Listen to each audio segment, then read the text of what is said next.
Hi friends, आप देख रहे हैं फिल्मी खिचड़ी। मैं हूं रूना आशीष और चलिए अब हम बात करने वाले हैं पवनदीप से जुड़ी कुछ और जो अपडेट्स आई हैं मेरे सामने उसके बारे में।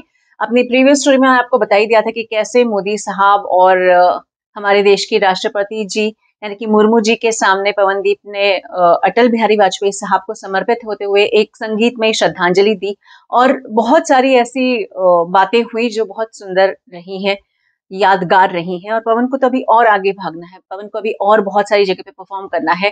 अब ऐसे में फ्रेंड्स हुआ यह है कि कुछ एक अपडेट्स मेरे पास आए हैं, मतलब वो तो चल ही रहा है। किसने कहा है कि पवन सिर्फ एक ही जगह में अपने इमोशंस डालेगा या अपना काम डालेगा या अपनी मेहनत डालेगा।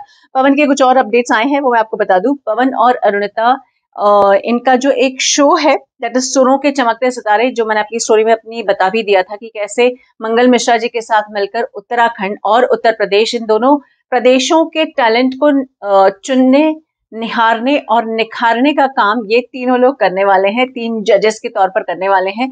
तो उनकी डेट्स तो डेफिनेटली मैंने आपको बता दी थी कि अगस्त से लेकर नवंबर तक के बीच में डेट्स प्रॉपर आ जाने वाली हैं और नवंबर तक इसे वाइंड अप कर दिया जाएगा। अब हाल ही में मुझे मालूम पड़ा है कि 3 जगहों पर ऑडिशंस होने वाले हैं, ये डिक्लेयर कर दिया गया है। तो पहला है हल्द्वानी, उत्तराखंड का ही एक भाग है। दूसरा है उत्तराखंड की राजधानी देहरादून। ओके, यहाँ पर वो लोग ऑडिशन लेने वाले हैं। हालांकि अभी तक कमिंग टू योर सिटी ही लिखा गया है, ये नहीं बताया गया है कि किस तारीख को आ रहे हैं। P2P प्रेजेंस, P2P एंटरटेनमेंट की तरफ से ये आ रहा है, तो ठीक है। और तीसरी जगह जो बताई है दैट इज रुद्रपुर।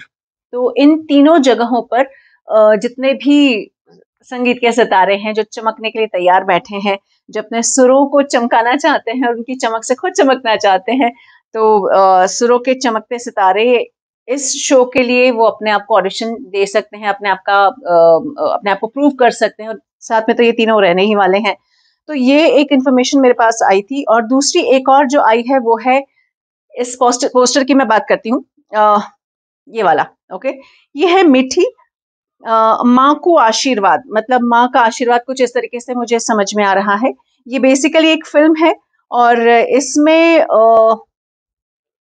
विवेक नौटियाल जी का नाम लिखा है। पोस्टर तो देखिए भैया, बड़े बड़े लोगों के बड़े बड़े पोस्टर छप रहे हैं। तो ये है विवेक नौटियाल जी और उसके साथ ही पवनदीप का एक पिक्चर लगाया गया है। और बात सिर्फ इतनी है, इट्स उत्तराखंडी फिल्म। और जो रिलीज हो रही है फिल्म, यह 30 अगस्त को रिलीज हो रही है। मतलब हाय रे, कुछ घंटे ही बाकी हैं अब तो तो घंटे मतलब कुछ दिन, ओके ऐसा बोलते हैं हम लोग न्यूज की लैंग्वेज में। इसमें खास बात तो ये है कि इसमें सिंगिंग जो की है वो पवनदीप राजन की है और विवेक नौटियाल, तो इन दोनों के गाने हैं। और यू कैन इमेजिन, जब पोस्टर पर एक्टर्स की बजाय हमारे सामने सिंगर्स के पिक्चर्स आ जाते हैं, तो समझ लीजिए कि सिंगर का कद बढ़ रहा है। और अभी हाल फिलहाल मेरे देखने में नहीं आया है कि कभी किसी फिल्म का, मैं रीजनल फिल्म की अभी कोई गारंटी नहीं लेती हूँ, लेकिन जो भाषाई फिल्म है वैसे उससे हटकर अगर मैं हिंदी फिल्मों की मैं बात करती हूँ, तो हिंदी फिल्मों में पोस्टर पर किसी सिंगर का पोस्टर बनाकर छापा गया हो, ऐसा मेरे देखने में जरा कम आया है और शायद नहीं ही आया है। मैं और कोशिश करती हूँ ढूंढने की, क्या कभी लता जी और आशा जी या ऐसे उनका पोस्टर लगाकर कभी किसी फिल्म को प्रमोट किया गया है या नहीं। लेकिन हाल फिलहाल तो यह है कि भाषाई फिल्म में उत्तराखंडी फिल्म मीठी माँ को आशीर्वाद, इस फिल्म के प्रमोशन के लिए विवेक नौटियाल और पवनदीप इनके चेहरे को दिखाया गया है, which is a big achievement. तो भाई पवन, बहुत काम करो यार, अभी बहुत सारा काम तुम्हें करना है। तुम्हें देखकर मैं भी इंस्पायर होती रहती हूँ, मैं भी खूब काम करना चाहती हूँ। जर्नलिज्म में जो जो पॉसिबल मैं वो सब करके देखना चाहती हूँ। बहुत सारी चीजें करनी है पवन को, अरुणिता को और इंडियन आइडल के उन सारे ही कंटेस्टेंट्स को, विनर्स को, और हाँ डेफिनेटली SS2 और SS3 के बच्चों को भी। मतलब दुनिया इतनी तेजी से बदल रही है ना कि जब ऐसे पोस्टर्स देखती हूँ तो समझ में आ जाता है कि इन सिंगर्स के लिए अपनी नई राह निकलती जा रही है दिन प्रतिदिन। तो पवन, अरुणिता, मंगल जी एंड विवेक नौटियाल जी और मीठी बनाने वाले जो उससे जुड़े हुए लोग हैं, उन सभी को ढेर सारा ऑल द बेस्ट। जय हिंद।